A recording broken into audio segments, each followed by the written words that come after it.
Yeah. In your house with O'Con. Hey, O'Con in your house.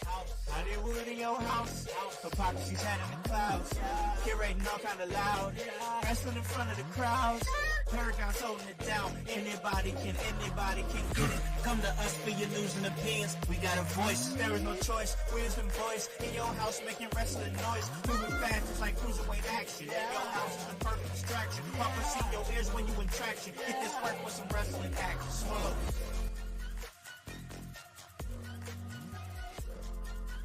Yo, yo, yo, yo, yo, yo, what up out there, household? My name is Hypocrisy Jones, or at least that's what I go by sometimes, and this is Hype Smoke Sesh, where we just sit back, relax. We talk about a little bit of wrestling. We talk about some wrestling news that's in the news right now. We talk about some things that I just think's interesting, man. I got a whole lot of things to talk about today, actually, because there's a lot of interesting things that have happened in the world of wrestling. Now, this ain't your normal show. I'm not about to talk to you about what happened on Raw or what happened on SmackDown or AEW like that. Not that I don't care about any of that, but I want to talk about what's in the news right now. I want to talk about what people are talking about. I want to talk about just interesting things that we don't normally talk about in the household, bro.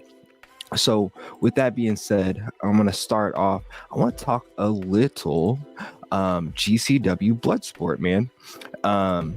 Because over the weekend, there was a Bloodsport event that featured a great deal of WWE wrestlers and former wrestlers.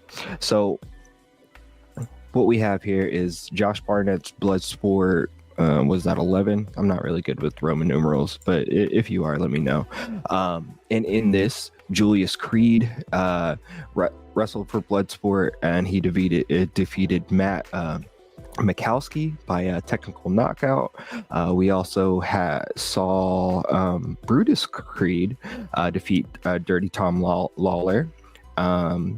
And we saw Shayna Baszler defeat Miyu Hamashita. I'm sorry if I'm butchering that name, but it is what it is. Dempsey was also in action, but he was defeated by Royce Isaacs, man. This was a pretty interesting card, man. I love that WWE is collabing with different promotions. You know, we see that in TNA, we see that now with Bloodsport, and we also see that with Pro Wrestling Noah in Japan and things like that, where we've seen Shinsuke Nakamura and AJ Styles go overseas and wrestle in Japan. And man, I'm loving this. I'm loving more and more and more of this. One interesting thing that happened at the end of this Bloodsport, or Josh Barnett's Bloodsport, was that MVP debuted for Bloodsport, and he challenged Josh Barnett to their at their next card. So that'll be something interesting to watch. MVP is he just recently got his black belt in judo, so I know there's a lot of in Bloodsport. Yeah, he's still professional wrestling, right? But there's a little bit more air of realism in that, and I think that is going to be something to watch. And since we're talking about MVP a little bit, and and collaborations with WWE, the news here lately has been that Bobby Lashley is going to be going to TNA, so that's going to be something interesting to look at. And interesting to watch, man. I know in my last Smoke Sesh, I talked about how I think it would be cool if the Hurt Business was able to form in some way. Now, I know Cedric Alexander, he's over there doing his thing on NXT, and that is absolutely amazing. He's doing good work right now. And at least he's doing something, right? So we probably wouldn't see an iteration of the Hurt Business with Cedric Alexander, but we'll take what we can get. At least if we can get MVP and Bobby Lashley together, maybe a Shelton Benjamin, that would be pretty cool, bro. I think that would be pretty cool. So other things in the news this week is so there was an interesting meeting between two highly profiled people in the world of wrestling. And it seems that Tony Khan and Shane McMahon they had a meeting together. Now it's been reported that Shane McMahon, reached out because he wanted to put some feelers out in the world of AEW to see if he could be a benefit, if he could possibly work in the future. And now it looks like it's coming to fruition, man. We got Tony Khan and Shane McMahon in a meeting together. I don't know how you feel about this, honestly, but me, I think this is the death of AEW. I feel like this is them like grabbing straws and stuff like that, man. Just grabbing for anything that they can get. And I don't know if this is the move for them. I don't know if this is the move I would want them to make. I know this is not the move that I want them to make. I think that AEW could do good work with the talent that they have, even the upper management that they have, as long as they just put in that work. But that's something that they're going to have to do. They're going to have to keep watching this situation, see what happens there, see what happens with more of that, bro. With that being said, we're going to take a small break here and hear from my friends at the Kokomo Press.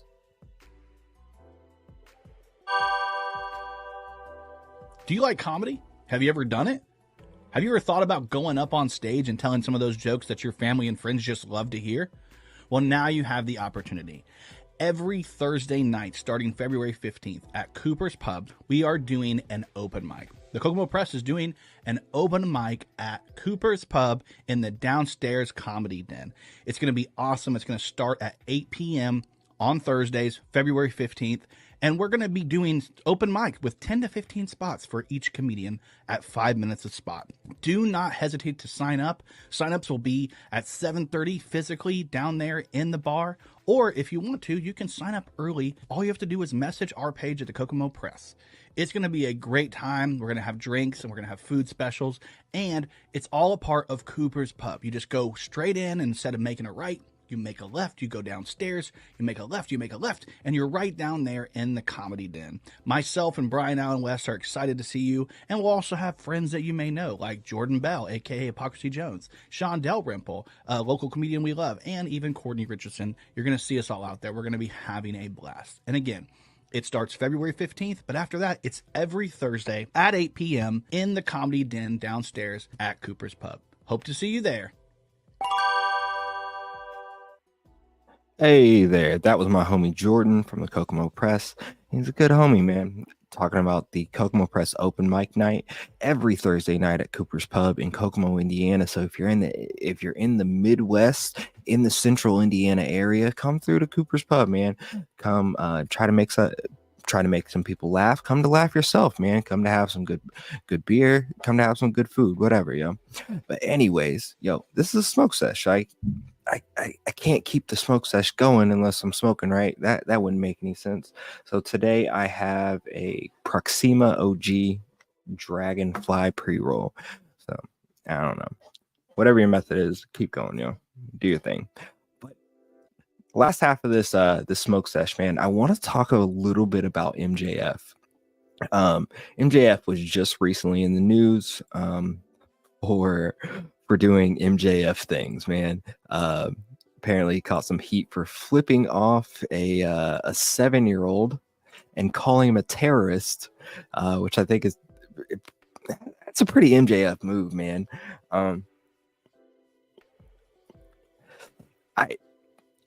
So on the July 17th episode of AEW Dynamite, Will Ospreay, MJF challenged Will Ospreay for the AEW International Championship. That was roughly an hour-long Iron Man match, basically, that came out, or that resulted in MJF winning the International Championship and dubbing it the American Championship. I can't remember what he's calling it right now. I just know it's big American flag. It gives me straight MAGA vibes, but I digress.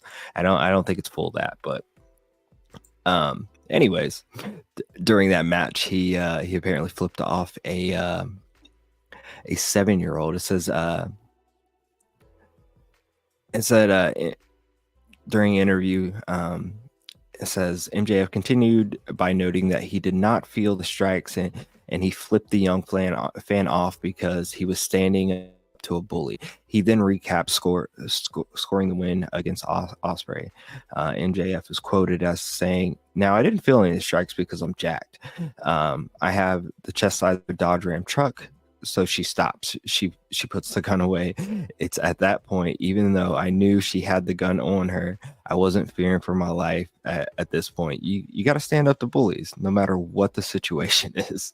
So I flipped her off, rightfully so, in my opinion, as I think anybody else would. Then Osprey sneak attacks me from behind when all I'm trying to do is react to this vicious terrorist and proceeded to sneak attack me while we were in the crowd. Luckily, I stopped him. I threw him in the ring and I gave him a great right hand punch, and that was all she wrote.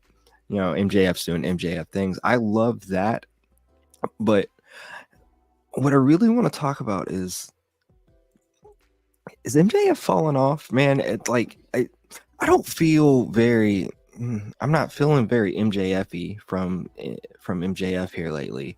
I'm not liking the sudden turnaround, the sudden changing character. I'm not. You know, I don't want the old MJF back because I don't think he has the same partners in the ring as he did. But man, I want that fun MJF back. I kind of miss it. I kind of miss him and Adam Cole. Now I know that's not going to be a thing for a while because Adam Cole's still injured, or maybe injured, or they're just going away from the whole devil angle and stuff like that. Honestly, AEW is confusing. It's just confusing as hell. Yeah, maybe they do need Shane McMahon to kill him. It'd be the lethal injection into the company. Like putting the NWO and NWCW back in the day, bro, or at least the Hulk Hogan of it. But I don't know, man. I am an avid MJF fan. You know, I'm a devil worshiper as it were.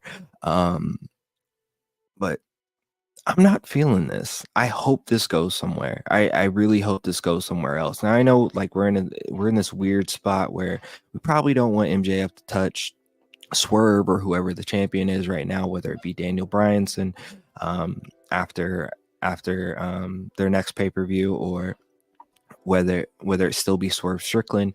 Maybe they want to wait on that interaction, but right now I feel like MJF is just running on the hamster wheel, man. It's kind of just feels like he's doing things just to do things, and that don't make a whole lot of sense, man. I'm not really loving that. I'm not really loving. No, let me be real. I'm not the biggest MJ or AEW supporter in the world, but I do watch AEW, and I watch all wrestling because I love wrestling. But I love good wrestling. I want my wrestling to be good. I want my character work from MJF to be great character work, man. I don't know how we circle back to that in a way, but we have to find a way back to that. Maybe if the rumors are true, if Shane McMahon is coming into AEW, maybe he will help in that situation. But only time will really tell, man. Only time will really tell. I don't know.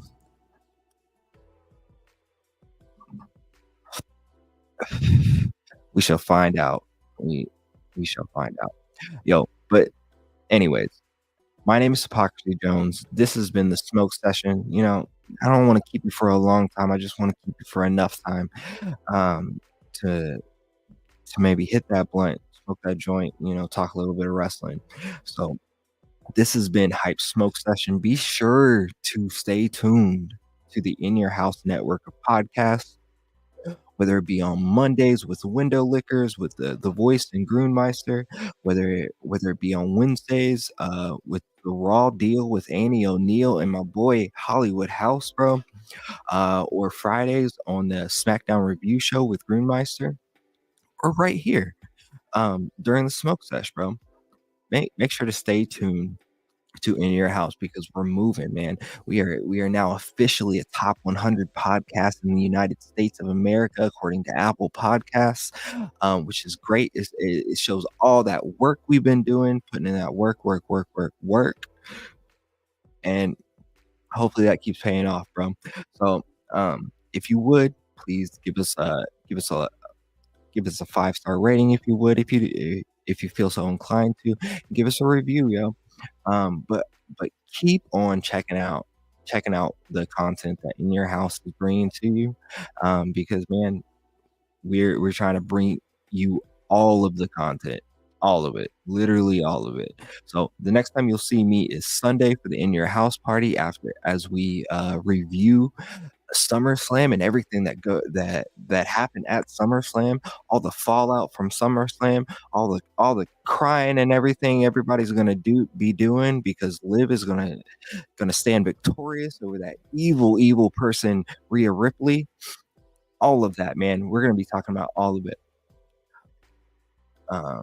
But for now, my name's Proxy Jones, and I'm out, yo. Hey guys, it's your boy the Director, Con House of In Your House, and I'm here to let you know about a small business that produces beard products and also supports small stage, independent, professional wrestling stars. It's called Ring Master Beard Company. Try one of their several scents, beard oils, balms, or mustache wax, and keep your beard looking and feeling sweet. Purchase your favorite wrestlers or personalities' personalized scent, and they receive a portion of each sale. And with that being said, don't forget to pick up a bottle of the Director in Alacon House Special. Your boy, a blend of eucalyptus, mint, and tea tree oil. Have your beard feeling fresh. Have your beard feeling smooth, just like your boy, the Director. Follow Ringmaster Beard Company on Twitter and Instagram at Ringmaster Beard, or on their Facebook page, and that is Ringmaster Beard Company. Check it out. Get your beard cream. Hit your beard with that. Because sometimes being a master in the ring means mastering your beard.